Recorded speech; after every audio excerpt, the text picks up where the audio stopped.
is the Puck Poolies podcast with Matt Larkin and Stephen Ellis.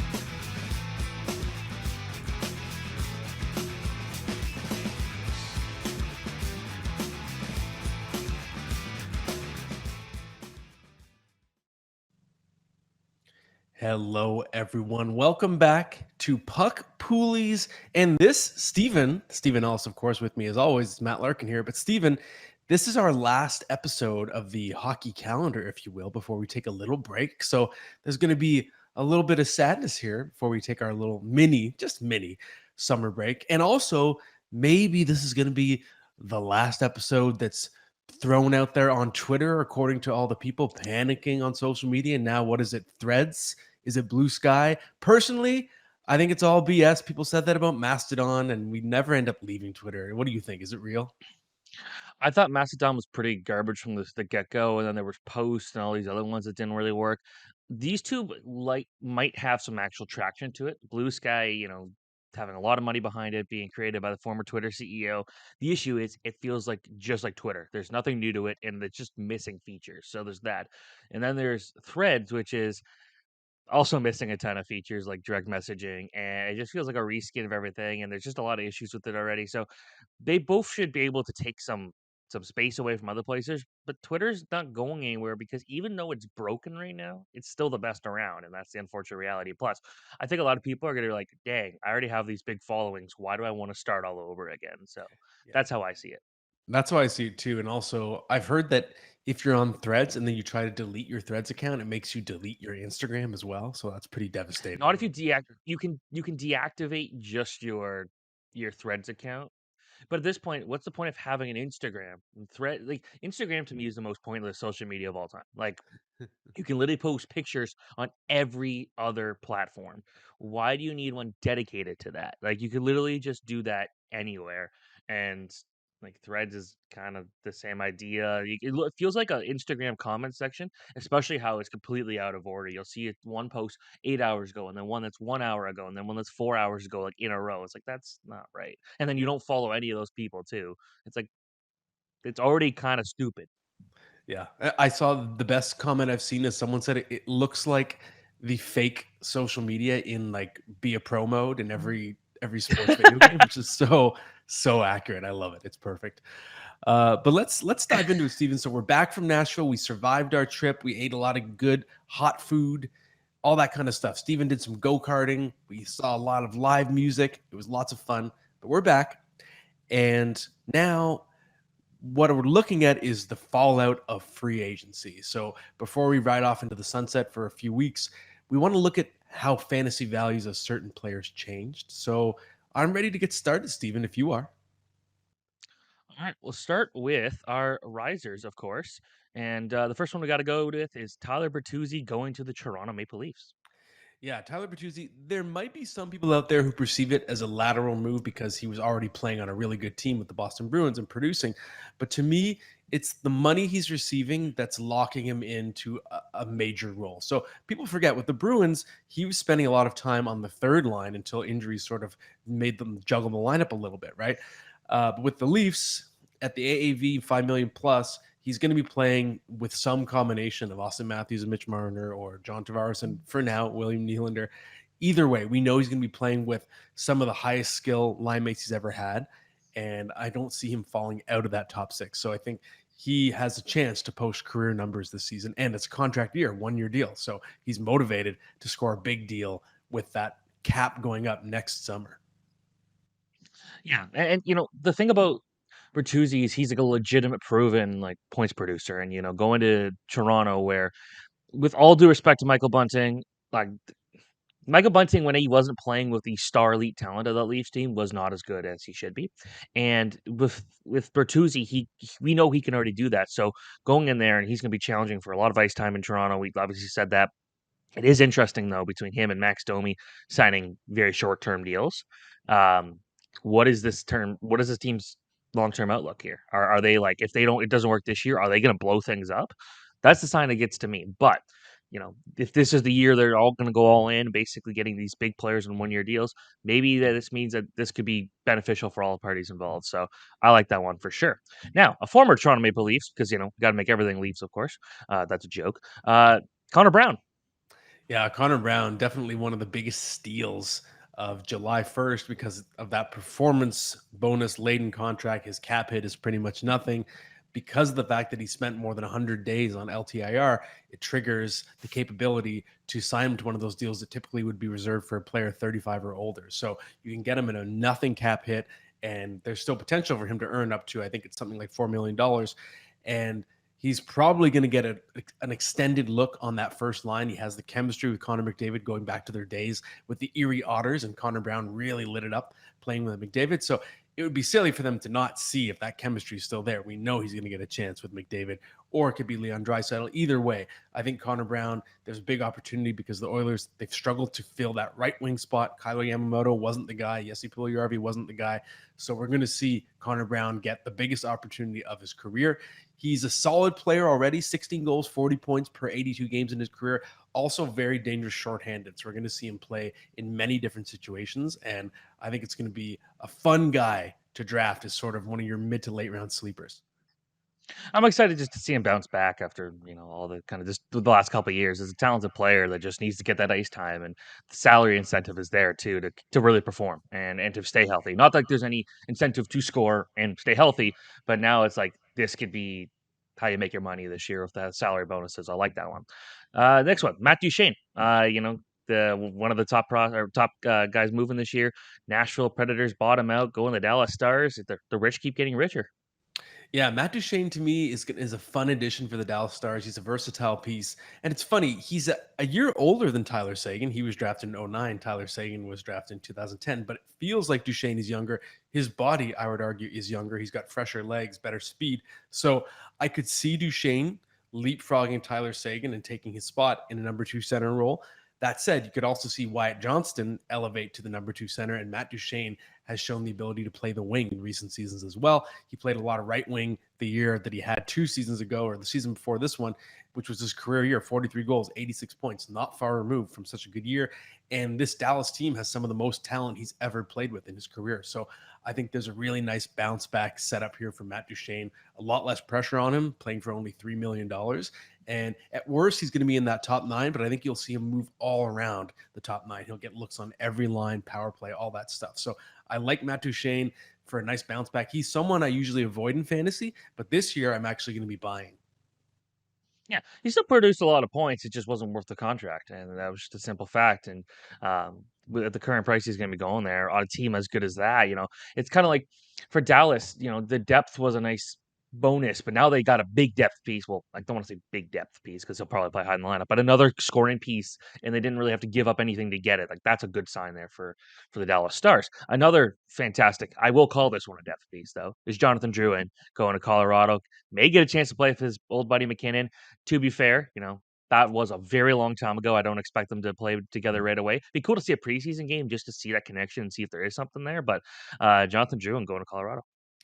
Yeah, and hey, it's possible that this signing ends up being a bust and Jonathan Drouin is finished being an effective NHLer. Yes. But that said, he's only 28 years old. He obviously has that past history with his very good buddy Nathan MacKinnon going back to their days in Halifax. Also, this is really important. Nathan MacKinnon was the one who recruited Jonathan Drouin to sign with the Colorado Avalanche. He wants him there. He wants him to play with him. The Avalanche brass, they've already discussed the idea of how it would be silly not to give them a look together to see what they have. So we do know already that Jonathan Drouin is going to get a shot with Nathan MacKinnon and maybe Mikko Rantanen. In terms of just line mates, Jonathan Drouin has never had anything like that in his career. I guess maybe in his early Tampa Bay days, but just in terms of superstars in their prime, this is an incredible situation for Drouin to land in. So to me, why he's exciting is yes, it's possible he goes bust, but there's no risk. He's not going to cost that much in fantasy draft. He's probably going to be selected outside the top 200 picks. That's a fun flyer to me. So I see a definite rise in his fantasy value for now. I love that one a lot. Another guy that I'd really like there, Blake Wheeler. Another one where I'm surprised like with his salary, with the buyout of how much money he's making, he didn't need a huge salary. But for him to go for what was it, $800,000 was like a little ridiculous that he didn't go higher than that. That's right. And with the cap hit being so small, there is a mini pitfall there in the sense that if Wheeler's not working out, they could drop him lower in the lineup. Fair. But overall, if you look at the way the team's being constructed, they've been looking for help at the right wing for a long time. They brought in, of course, Tarasenko and Kane last year. It didn't really work out for either guy. Tarasenko had his moments, but overall, I think both those trades were kind of, they landed closer on the bust side.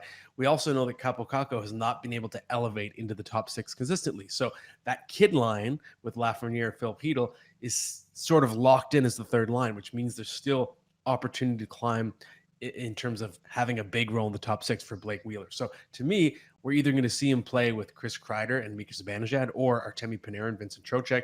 So I like the situation there. Yes, Blake Wheeler consistently had good line mates in Winnipeg, but this is also just a new situation, a chance to win, a nice move from a motivation standpoint for someone who it seems like he had sort of not checked out, but sort of lost the joy for the game in Winnipeg. And still quietly, even at 36 years old, averaging 71 points per 82 games over the last 3 seasons. So Blake Wheeler's not done being a productive NHL player. And I like the situation he's landed in with the Rangers. People were calling him finished, done, like it's over. Like maybe in the sense of him going and competing for 75, 80 points a year, but Blake Wheeler's not a bad hockey player. Like that's Yeah. just the reality here. He's yeah, he might be 325 years old at this point, but he's still pretty good at that. And he's still quite effective. It just he needed to change the scenery. Regardless of like salary cap or whatever, he needed to get out of Winnipeg. He got it. Let's see what happens now on a very competitive team. John Klingberg, who, last year signed a prove himself contract to see what he's able to do, and the only thing that did was hurt his cap hit, and he's gonna making a bit less money going to Toronto, but he's got an opportunity to really revive his career here and really kind of be a huge contributor to a team that everyone expects each year to do really well. They fall short in the playoffs, but going out there and they lost guys like Justin Hall. They lost guys like Rasmus Sandin a while back. They lost Eric Gustafsson. So they've lost some key pieces there. In theory, Klingberg can be a step up, but will he?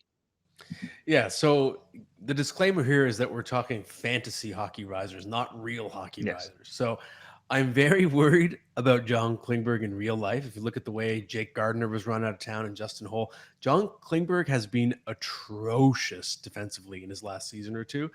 I'm extremely concerned that he's going to be the new scapegoat, and I don't see how Toronto is a fit for someone who seems to have lost his confidence. I don't get it for Klingberg. I'm very worried about him. But from a fantasy perspective, he's landing on a much better offensive team than the Ducks and the Minnesota Wild. He's going to have a lot of talent around him. He can still move the puck. His offensive ability is still there. And I think it's possible you see him get looks if the Leafs end up trying to change things up on their power play. Maybe he gets a little look on the top unit, at least the second unit, even at even strength. He's going to have a lot of skill players around him. So I do think we're going to see a nice spike in fantasy value from John Klingberg. I could easily see him being a 40-point player this season, not to the heyday where he was the top 10 fantasy defenseman for his entire prime, pretty much. But I think just back to being fantasy relevant, rosterable in medium leagues. I think we can expect that from John Klingberg. That said, defensively, oh man, it's going to be ugly, I think. It's seeing some charts and seeing that people were really valuing Eric Gustafsson a bit more. A guy who very notably in his career is not great defensively is a sign that But we'll see. I think this is someone who, he's gonna have some good if he plays in the power play, he's gonna have some good guys to pass to. Regardless, he should have some good guys to pass to this year. So we'll see how that works for his fantasy value. Cam Talbot. And okay, well that's an interesting one. What are your thoughts? Yeah, it's funny. The last few guys on our risers list, like I'm not going to sound super enthusiastic. It's like begrudging risers, but hey, so Cam Talbot, it's like, okay, yeah, his value went up. I don't necessarily love the signing for LA. I thought they aimed too low. I thought they had a real chance to solidify themselves as an elite Stanley Cup contender if they went out and got someone like a Connor Hellebuck or Thatcher Demko. Talbot, he's better than Phoenix Copley. He's better than David Riddick, who they also signed. So I think he has the inside track to be the starting goaltender on a good team. So that in and of itself constitutes a nice jump in Cam Talbot's fantasy value. It's the best opportunity he's had at the very least since he was in Minnesota. And even then, he was battling Marc-Andre Fleury. I think he has the leg up on Copley. So in my opinion, this is a jump for value for Cam Talbot. I know Copley showed a lot last season, but again, he's a journeyman. He's already older than 30 years old. I think he's 30 or 31 the last I checked. So he's not as young as people think. We already know who he is, I think, at this point. So I like Cam Talbot to get the lion's share of the starts for LA this year. This is, I think, a given, but I'm concerned about this team's goaltending situation, considering they went all in on centerman and going everything with the roster they have this year. It's a competitive group, and they got Cam Talbot as their goalie. Really? Yeah. I don't know. I don't love that one, but the guy he did replace, Jonas Corposalo. Yeah, again, this is another begrudging one. I don't know if I love the signing for Ottawa, 5 years at $4 million a year. It kind of reminds me of the Matt Murray deal that they signed a few years back that turned out to be disastrous. That said, again, if we're just looking at the value they gave him, $4 million a year, so that's definitely 1A starter-ish money. So now we know that Corpusalo is locked in to a starting role on a team that wants to make the playoffs, on a team that seems to be getting better on paper every year, and that gives him significant fantasy value on a team that I think at worst Ottawa is a top 20 team in the league, maybe top 18 with upside to be better than that. Corpusalo looked much better this past season with a healthy hip. And I think now that he has stability in his role, in goaltending and fantasy, stability is so important. You want that volume because the overall performance can be so fickle year to year. When you're drafting, what you're looking for are guys that have locked in roles that are going to play a significant number of games.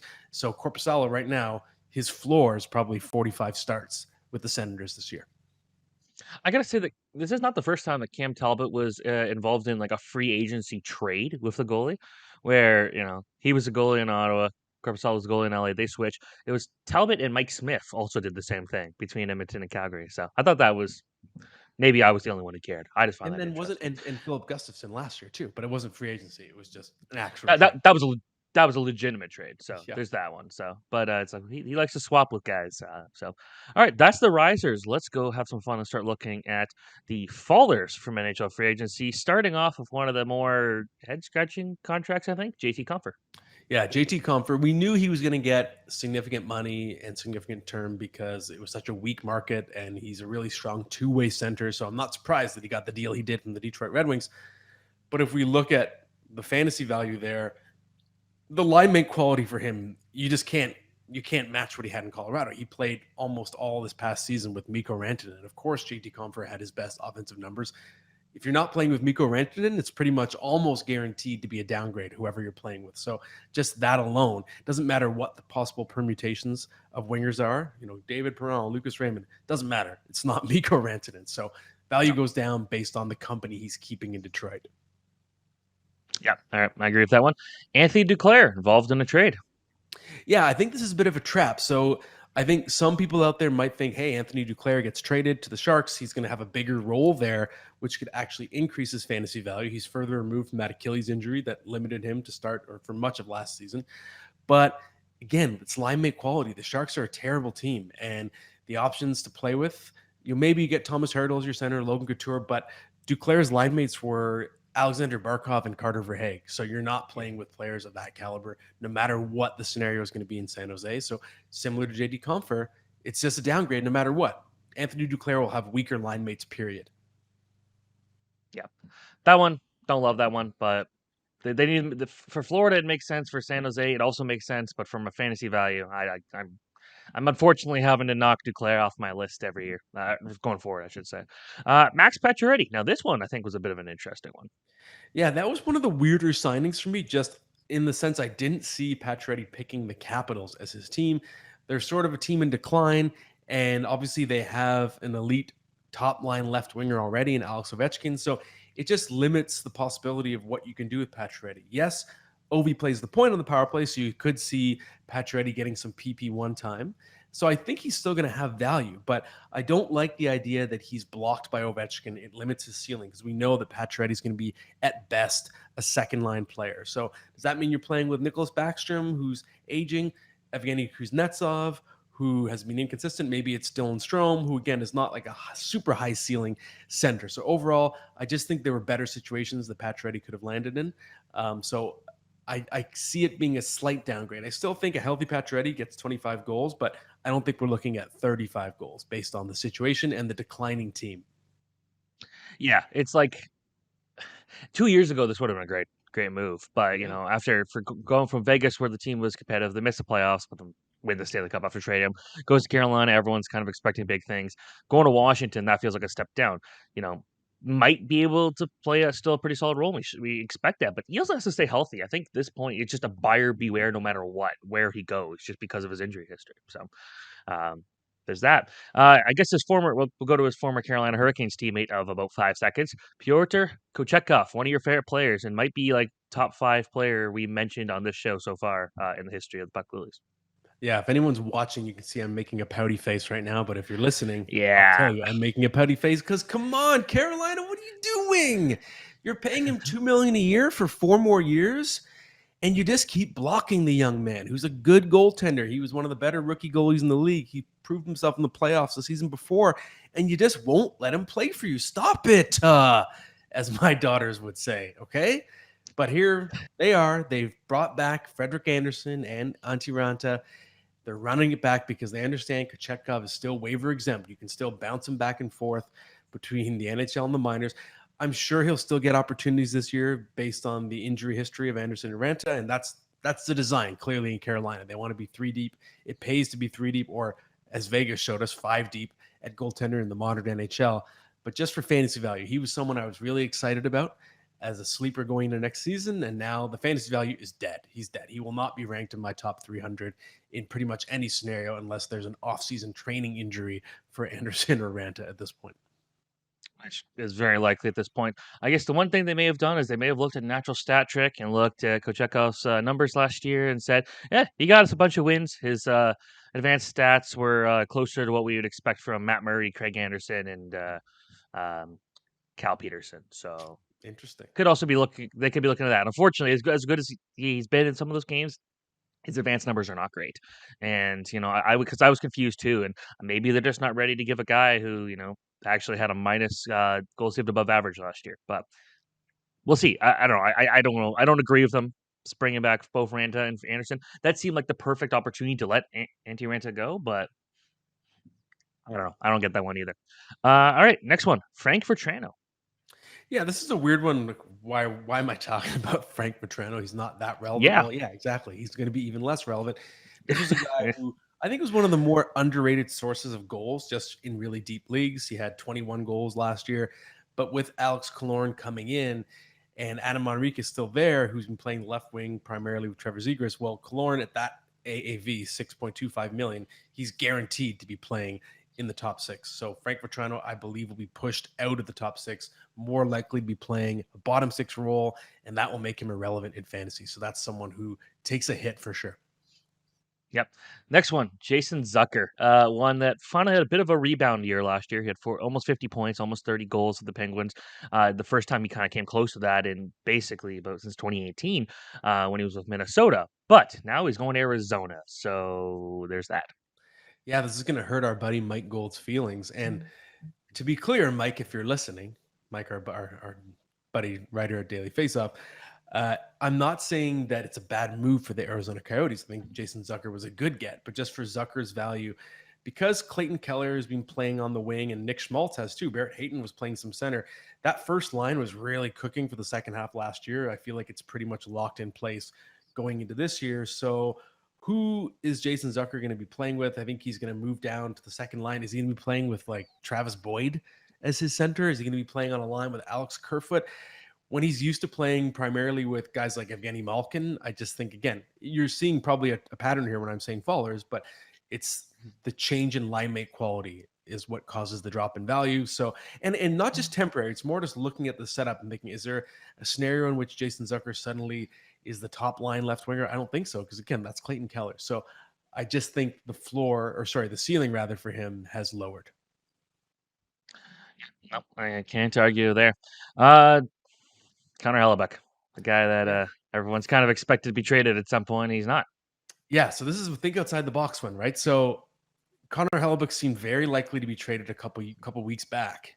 And now we're getting a little deeper into the offseason, and it's like, okay, well, the Penguins signed Tristan Jarry, LA signed Cam Talbot, Ottawa signed Corpusalo. The Devils maybe are still lingering out there, but in terms of the possible landing spots for Hellebuck, they are definitely starting to dwindle. And that presents a scenario in which we could see Hellebuck staying with the Jets and a weakened Jets team that traded Pierre-Luc Dubois and bought out Blake Wheeler. And it's like, oh no, Is that what we're going to get next year? Connor Hellebuck just hanging out on a weaker Jets team. So to me, that could actually bring his value down. I was expecting him to experience a nice jump in fantasy value, maybe be a top 5 fantasy goalie next year. I don't know if that'll be the case if he's playing on one of the weaker Jets teams of his career. So it's a little disappointing. And I think the odds of a trade have gone way down just based on the fact there are fewer suitors for him. Yeah, and it makes him way harder to trade him in season. So it's kind of like if you're not doing it now, what are you gonna do there? So there's that problem. All right, so that's it for the risers and fallers. So are you ready to do a tip of the week? Yes, the tip of the week. So I've hinted at this a little bit as we were discussing the risers and fallers, but I've said this a lot in the context of fantasy hockey over the years, and it's that money talks. When people are wondering, they're thinking, this player is not going to stay on this line. This player is going to stay on this line. I always say, look at the contract. The contract determines a lot because there's a sort of sunk cost fallacy where a team invests a certain amount of money in a player and they're committed because they don't want to be wrong. It's almost a pride thing for the general manager. So an example being Alex Killorn, $6.25 million. A lot of us did not like that contract. I don't think it's going to age well. It's going to pay him like until he's almost 40 years old, right? But again, now that Pat Verbeek has spent that money, he ain't burying Alex Killorn on a low scoring line. We know he's going to be playing in the top 6 all year long at that AAV just because if you pay a player that much money, you're just not going to bury him. You're going to look like an idiot, right? If you're Pat Verbeek. So that's an example of Alex Killorn is going to be maligned in fantasy, but I don't think his floor is going to be as low as people think because we know he's going to get opportunities playing with good players just based on how much money they're paying him. On the flip side, when you see a prominent player not getting that much money, I think it takes the pressure off the team to play him high in the lineup. So Max Domi would be the example. $3 million for 1 year. I don't think that's first line money. It's not even necessarily second line money. And you have Matthew Nyes knocking on the door who could establish himself as a left winger in the top 6. I don't think it's inconceivable you see Max Domi slide down to the third line in Toronto. So that's the reverse example where someone might be overvalued because he goes to a high profile team, but the AAV tells us I don't think they're feeling like they have to keep him high in the lineup to satisfy him. They're not paying him first line money. So pay attention to players' cap hits when you're trying to break ties or predict where someone will be in the lineup. The money will tell you the plans often. Yeah. Also worth noting when the guy is on a league minimum deal or like a ELC or something like that, a player like that might also, even if they're having a good streak in the NHL, might just be sent down to the minors just because they're waiver exempt. We just talked about a goalie who's just like that situation there. So sometimes you got to also be careful about the guys who are making a low amount of money, who are on those deals that can be sent down easily on waivers and that are on these hot streaks. It's just when will that run out? So there's also that. Yeah, So, exactly. You see examples of that every year when teams are in cap crunches and they have no choice but to send down even a decent player who just has that waiver exemption. So you have to watch out for that too. Very good example.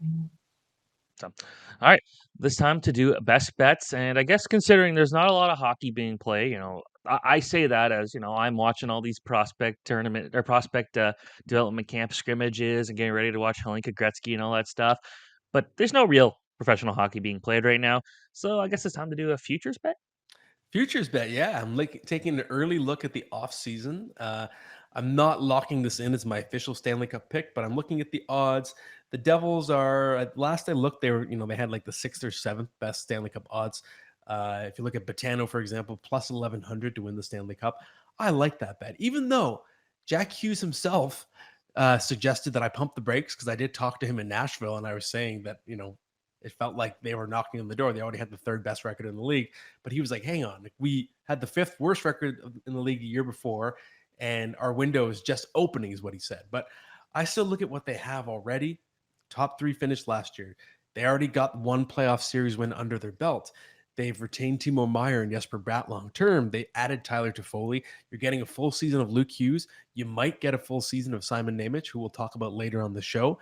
All they need is just that goalie upgrade, but they're to me looking really stacked top to bottom. And it's not like their goaltending was terrible last year. Vitek Vanacek was pretty good for much of the year. Akira Schmidt had his moments. They were still like league average goaltending at least. So I don't know. I'm getting a big feeling about the Devils, especially if they can find that upgrade. But even if they don't, I think they have a chance to go really far.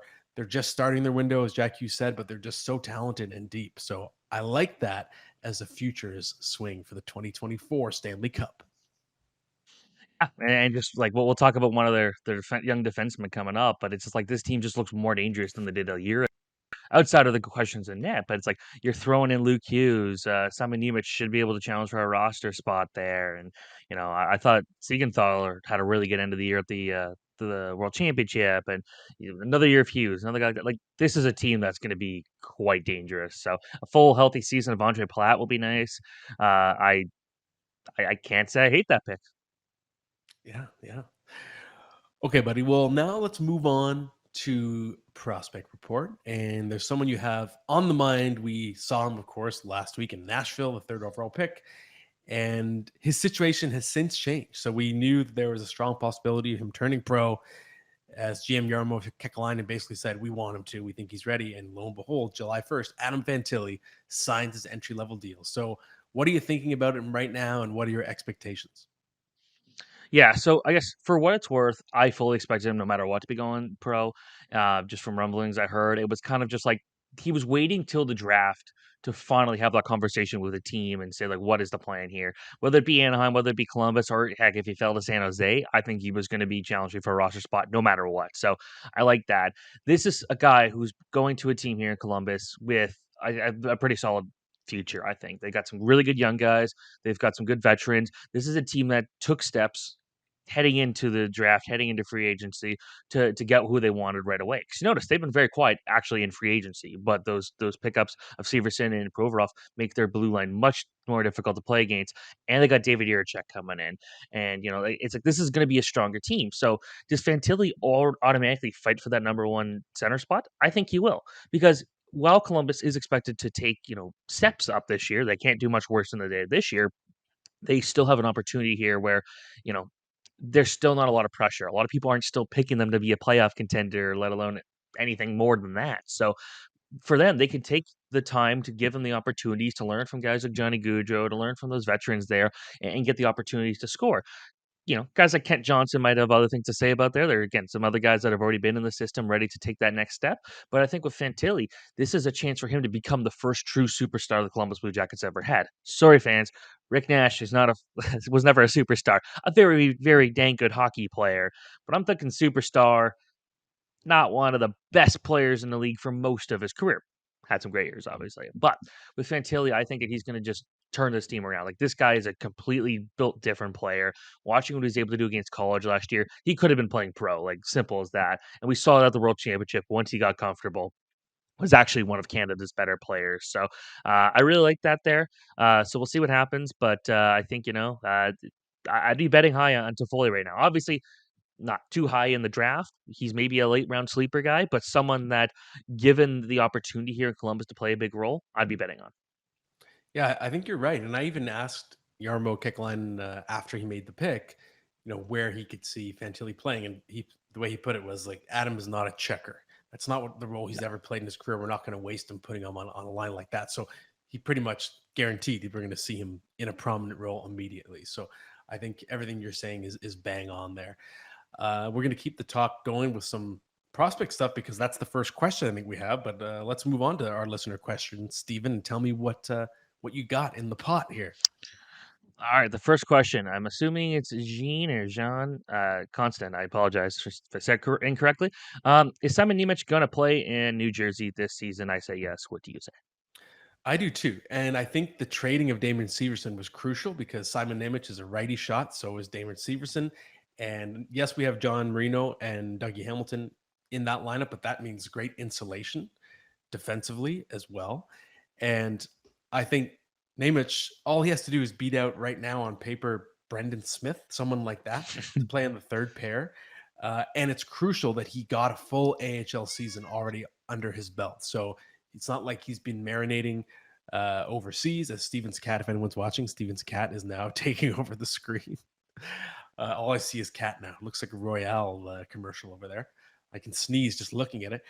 But yeah, the fact that he's already been in North America and played a full season, had I think 12 goals from the point in the AHL, played in a playoff series as well. Crucial experience. So I definitely expect him to earn a job out of camp, which is really exciting. You're going to have Luke Hughes and I believe Simon Nemec in the lineup on opening night. I'm willing to make that prediction. I fully agree, and apparently Blue does too, because she was meowing when she came up to say that. But just the way we saw Nemec play last year in the AHL, like this is a guy that's ready to take that next step. 34 points in 65 games is no slouch of a offensive production there. And I thought he looked just so much more mature at the World Championship this year than he did a year ago. And last year, very big offensive production. He had almost at a point per game as a defenseman, an underage defenseman. This year was a bit of a different situation because Slovakia just could not score. But I thought he looked great, especially in his own zone. So this is someone who took big steps in his game this year. Brendan Smith played forward in the past. Like, could they just put him there if they needed him to? Just with like, you don't want to put too much. If you're a competitive team, you don't want to give all your young guys all this opportunity because that is a bit risky. I just think when it comes to Luke Hughes and Simon Nemec, you got to throw them both in. Hughes, we already know, is pretty much a lock. Nemec should be a lock. So I like what the Devils are going to be doing there. Next one comes from a guy we're very familiar with, Naftali Clinton, who works with us. Realistically, how many goals will Vladimir Tarasenko score this year? I guess it's worth knowing at the time of recording this, we don't know where he's going. He just fired his agents, got a new agency, and the Carolina Hurricanes PR people were saying like, "Hey, when a deal is happening, we'll announce it." So again, we don't know where he's going, but he's been linked to the Hurricanes among other teams. Yeah, exactly. So that does have to be the qualifier we give to the question off the hop. Just how many goals he scores. It will depend on where he goes. But it's worth noting he's just a year removed from a career high in points, 82 points. It feels like Mhm. that was longer ago, but no, that was the 2021-22 season. So he still has plenty left in the tank. I think no matter where he goes, even if he ended up on a rebuilder, it sounds like he's had lots of different offers, different AAVs terms from all different types of teams. But even on a bad team, I still think he has the talent to score 25 goals. As for hitting a higher number, that element will depend on where he goes. I'm not too worried about the fact that he had a down year this year. I think he was out of rhythm getting traded. He's only played for one team his whole career. It was a big change going to the Rangers. He still had his moments, but overall, it wasn't a great year for him. I don't think that means that he's completely in decline. I think he still has 25 goals in his stick, and I think that's a safe prediction. I'd say 25 is a good over under for Tarasenko. Yeah, like he's had all his injury issues. There was all the stuff in St. Louis about him not wanting to be there. And then last year, you can't really chalk up a lot of that to him. Like the Blues were not a good team. He did get hurt. And then obviously everything with getting traded there didn't into the Rangers didn't really work out. I'm still a believer in Tarasenko. I think he's got some more good years in it. It's kind of strange because usually when Tarasenko would be a free agent, if let's say he was a free agent a couple years ago, like would be one of the biggest names. This year, he's one of the biggest names, but there's not a lot of hype for it. I think because of the weak free agent class and because it feels like all the GMs like went on vacation on the second day of free agency. So there's that too. Which, by the way, when you cover free agency compared to when you watch free agency, it's totally different things. It's kind of nice when everyone goes away. However, hard to write about when every signing that day is a league minimum deal, but there's that. So, uh, all right. Last question here, and I believe it's from Jerry Oakland Seals. I actually forgot to write down the name, but hello, Matt Steven. Is this arrival of Wheeler in New York? No, with the arrival of Wheeler in New York, will impact Lafreniere, Kako, Tama, and Ice. Still hoping they will break out. Who of Johansson, Druin, Lehkonen, Nichushkin will be more fantasy relevant in 23-24? Thanks. Can't wait to read Matt's top 250 fantasy players 2023-24. So I guess the first question there is kind of about the ice time there for Lafreniere and Kako. Yeah, okay. And thanks, Jerry. And just to note, Jerry, it'll be a top 300, not just top 250. I'll get started on that in a couple weeks. And I referenced this a little bit already on the show, but Kako and Lafreniere, I still think they're going to remain blocked. The Rangers do have to add one more right winger, though. Otherwise, you could see one of them, like Kako, I guess, is the more default right winger because Lafreniere plays the left traditionally. So Kako could be the one that rises, but I do think the Rangers are going to still fill that spot. And it just seems like that kid line is the third line is locked in there. So I'm not expecting a major change in either player's value. It seems like they're kind of just settled into that zone. And it's not like they're just 1 year into their careers now. I don't want to call them busts, but I don't think either guy is going to become a superstar at this point, unless maybe they get a change of scenery. So I'd say overall, the Wheeler addition is going to block them. and that their value is going to stay relatively the same. In terms of the Colorado question, it's interesting. Like Lehkonen and Nichushkin, their values are so similar. It's kind of creepy. Like their stats are so similar. They play almost the same amount of minutes.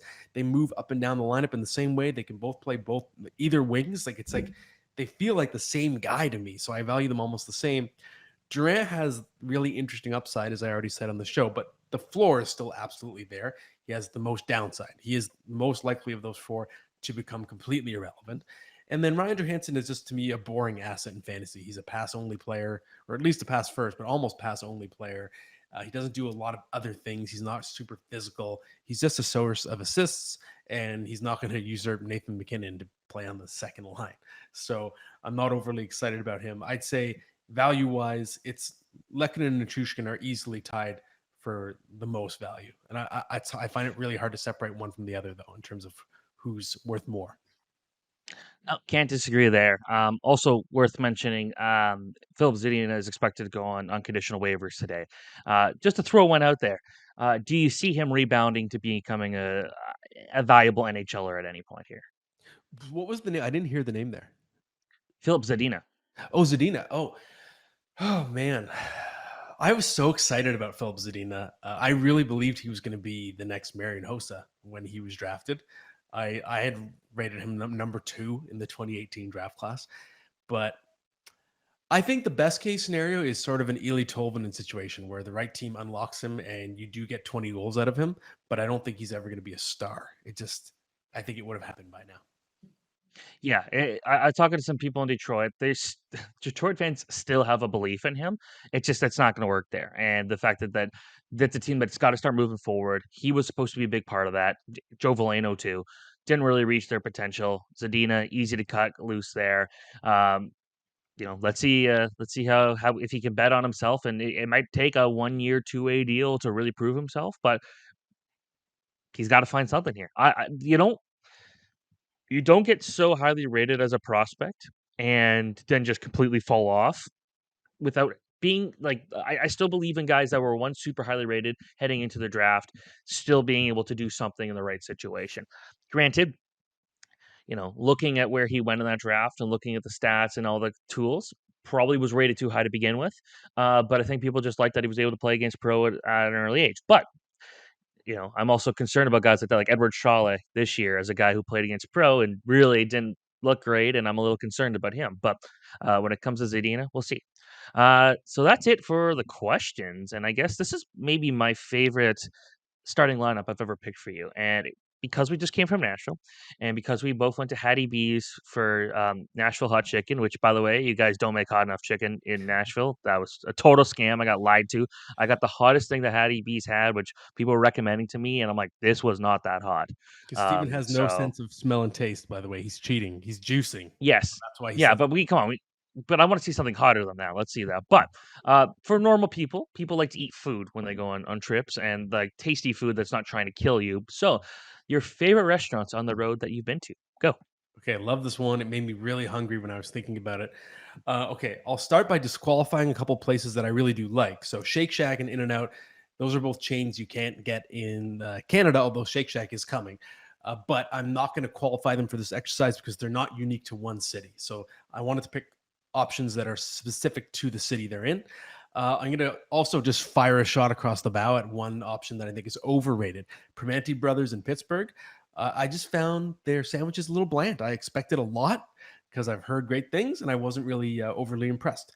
So the top 6. Okay, so number 6, Chelsea Market in New York for lobster rolls. And I'm someone who is a bit of a lobster roll aficionado, especially going down to places like Maine where they have the really good stuff. But I think even though it's not a restaurant, I think it's just a great way to spend an afternoon. You walk down to Chelsea Market, you get a delicious lobster roll there that's just absolutely top notch. Haven't done it for several years, so I assume the situation has not changed. But if that's still the case, then I highly recommend that for a nice little lunch. Number 5, Schwartz's Deli in Montreal. This is a place that I stayed away from for a while because I used to see the giant lineup and think, well, there's no chance that I can go there. But I didn't understand until relatively recently that the lineup was sitting in, but if you just go in a different door, it's actually moving completely fine just for the takeaway lineup. So if you see that lineup, don't get scared away. There's a quick way to get served there if you take your food out, and they do have that incredible Montreal smoked meat sandwich with a giant pickle. It really does live up to the hype. It's fantastic, super flavorful, delicious. Number 4, Gino's East in Chicago. This is the part of the show where I defend deep dish pizza. People say, "Look, it's like a casserole." Who cares? It's a delicious casserole. So shut up. Just because it's not the pizza that you like doesn't mean it's not something delicious and tasty to eat. You just have to execute it as a veteran, what you do, because they take a long time to make it.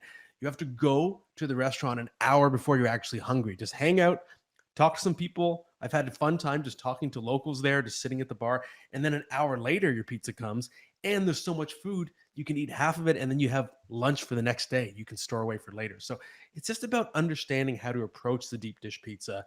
And if you respect it for something other than traditional pizza, you'll enjoy it. So stop whining. I don't care if it's a casserole. Shut up. Okay. Number 3, Hattie B's Hot Chicken in Nashville. Qualify here is that I have not tried Prince's yet, but Hattie B's still meets the hype if you have taste buds and smell, which Steven does not. Super flavorful. I love they put little this time around. I got the sandwich. They put a little pickle on top. Nice little balance of juicy chicken, but also a crunch in terms of the breading on the outside. Outstanding. Love the pimento mac and cheese as a side as well. Number 2, okay, this one, it's not necessarily known as, we're not talking about Michelin star here, but there's something very special about it. Batista's Hole in the Wall in Las Vegas. And this is a place that has so much character. It's literally in a strip mall. It's been there for, I think, minimum 30 years, as long as I've been alive, maybe 40 years even. They have the menu on the wall. You can get great things like veal parm. They have unlimited, free, terrible house wine. They even serve the red wine cold. So they just put these bottles down at your table, ice cold white, ice cold red, and they just keep serving it, and you don't pay for it. It's part of the experience. It's a really kitschy place with the red and white tablecloths, really low ceilings, pictures of celebrities all around the wall. It's a really fun place. I've converted many hockey reporters and taken them there in droves. And now I get DMs. Hey, I'm in Las Vegas. What was the name of that place again? Batista's Hole in the Wall. Number 1, Pappy's Smokehouse in St. Louis. Love the barbecue food Beautiful. there. So good. We went there when St. Louis had the All-Star game, and I think it was 2019, if I remember correctly. 2020. Oh, 2020. That's right, because it was the year after they won the Stanley Cup. And the ribs were incredible, and the burnt ends, I think, in particular, were what really stood out. Is fantastic. Love Pappy's Smokehouse. That's the number 1 pick. And I think that is it. That is the starting lineup. And now I'm really hungry and need to go get some food. Thank you for that category, Stephen. What do you think of those picks? I see most of them I haven't been to. A few that I'll throw there is part of the reason why I love going to Michigan for USA hockey events is being close to Jets Pizza, and I got to give a shout out to Ryan Kennedy. He was the one who got me on that when we went to Traverse City, and just every time I go to Michigan, I got to go there. Also, I'm giving a shout out to Blue, who is currently sitting on my power button on my laptop, so this could go very bad here any second now. And then also another one is Chefs in Buffalo. Another one I got to give a shout out to Ryan Kennedy for. Um, at first, it took me a while before I would try it out there, but when I had it there the first time with guy Jared Ostroff from the Hockey News, it was like the greatest thing ever, and now I have to go there every single time. So those are the ones I'll give as a special shout out, kind of close enough to driving distance. Okay. And I still haven't tried Chefs. And I know the trademark is you parm a sandwich. So you like encase the sandwich Yes. in Parmesan cheese. I do have to try it. I'm excited to Yeah. try it sometime, but I have not yet been initiated.